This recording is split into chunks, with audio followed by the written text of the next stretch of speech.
আয়াত ৭১।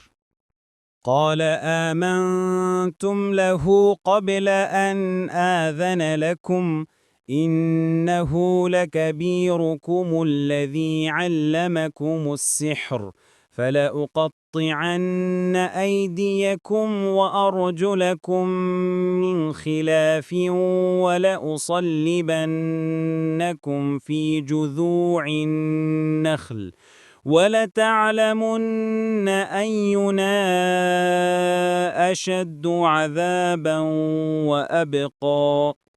অনুবাদ ফিরাউন বলল, আমি তোমাদেরকে অনুমতি দেওয়ার আগেই তোমরা মুসার প্রতি বিশ্বাস স্থাপন করলে? সে তো তোমাদের প্রধান, যে তোমাদেরকে জাদু শিক্ষা দিয়েছে। কাজেই আমি তো তোমাদের হাত পা বিপরীত দিক থেকে কাটবই এবং আমি তোমাদেরকে খেজুর গাছের কাণ্ডে শুলিবিদ্ধ করবই। আর তোমরা অবশ্যই জানতে পারবে আমাদের মধ্যে কার শাস্তি কঠোরতর ও অধিক স্থায়ী। তাফসির ১ নং ফুটনোটের বিবরণ। সূরা আল আরাফে বলা হয়েছে এটি একটি ষড়যন্ত্র। তোমরা শহরে বসে নিজেদের মধ্যে পরামর্শ করে লোকদেরকে এখান থেকে হটিয়ে দেওয়ার জন্য এই ষড়যন্ত্র করেছ। এখানে এই উক্তিটির বিস্তারিত বর্ণনা আবার এভাবে দেয়া হয়েছে যে তোমাদের মধ্যে যে শুধু পারস্পরিক যোগাযোগ আছে তাই নয়, বরং মনে হচ্ছে এই মুসা তোমাদের দলের গুরু। তোমরা মুজিজার কাছে পরাজিত হওনি, বরং নিজেদের গুরুর জাদুর পাতানো খালার কাছে পরাজিত হয়েছ। বোঝা যাচ্ছে তোমরা নিজেদের মধ্যে এ মর্মে পরামর্শ করে এসেছ যে নিজেদের গুরুর শ্রেষ্ঠত্ব প্রমাণ করে এবং একে তার নবুয়তের প্রমাণ হিসেবে পেশ করবে। দেখুন ইবনে কাসির ২ নং ফুটনোটের বিবরণ। অর্থাৎ ফিরাউন জাদুকরদেরকে কঠোর শাস্তির হুমকি দিল যে তোমাদের হস্তপদ এমনভাবে কাটা হবে যে ডান হাত কেটে বাম পা কাটা হবে।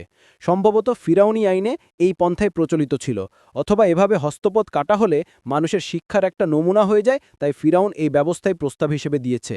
বলা হয়ে থাকে সে প্রথমে এটা প্রচলন করেছে। ইবনে কাসির ৩ নং ফুটনোটের বিবরণ। শুলিবিদ্ধ করার প্রাচীন পদ্ধতি ছিল নিম্নরূপ: একটি লম্বা কড়িকাঠ মাটিতে গেড়ে দেয়া হতো অথবা পুরাতন গাছের গুড়ি এ কাজে ব্যবহৃত হতো। এর মাথার উপর একটি তক্তা আড়াআড়িভাবে বেঁধে দেয়া হতো। অপরাধীকে উপরে উঠিয়ে তার ২ হাত ছড়িয়ে দিয়ে তক্তার গায়ে পেরেক মেরে আটকে দেয়া হতো। এভাবে অপরাধী তক্তার সাথে ঝুলতে থাকত এবং ঘণ্টার পর ঘণ্টা কাতরাতে কাতরাতে মৃত্যুবরণ করত। লোকদের শিক্ষালাভের জন্য শুলির দণ্ড প্রাপ্তকে এভাবে দীর্ঘদিন পর্যন্ত ঝুলিয়ে রাখা হতো। ফিরাউনও তাই বলছিল যে হস্তপদ কাটার পর তোমাদেরকে খরজুর বৃক্ষের শুলে চড়ানো হবে, ক্ষুধা ও পিপাসায় না মরা পর্যন্ত তোমরা ঝুলে থাকবে। মুফাসসিরগণ বলেন এজন্যই ফি শব্দ ব্যবহার করেছে, কারণ ফি দ্বারা স্থায়িত্ব বোঝায়। ফাতুল কাদির ৪ নং ফুটনোটের বিবরণ। অর্থাৎ মুসা বেশি শাস্তি দিতে পারে নাকি আমি বেশি শাস্তি দিতে পারি? এখানে মুসাকে শাস্তিদাতা হিসেবে উল্লেখ এক ধরনের প্রহসন। মুসা আলাইহিসসাল্লাম তাদেরকে শাস্তিদান কেন করবেন, অথবা মুসা আলাইহিসসাল্লাম তাদেরকে কুফরি ও শিরিকের উপর থাকলে যে শাস্তির সম্মুখীন হতে হবে বলেছিলেন, এটাকে নিয়েই সে ঠাট্টা করতে আরম্ভ করছিল।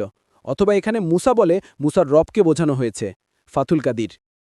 পরবর্তী তাফসিরে যেতে ভিডিওটি শেষ হওয়ার পূর্বেই এই বক্সে ক্লিক করুন। ভয়েস বা উচ্চারণে অনিচ্ছাকৃত ত্রুটি ক্ষমাসুন্দর দৃষ্টিতে দেখবেন ইনশাআল্লাহ।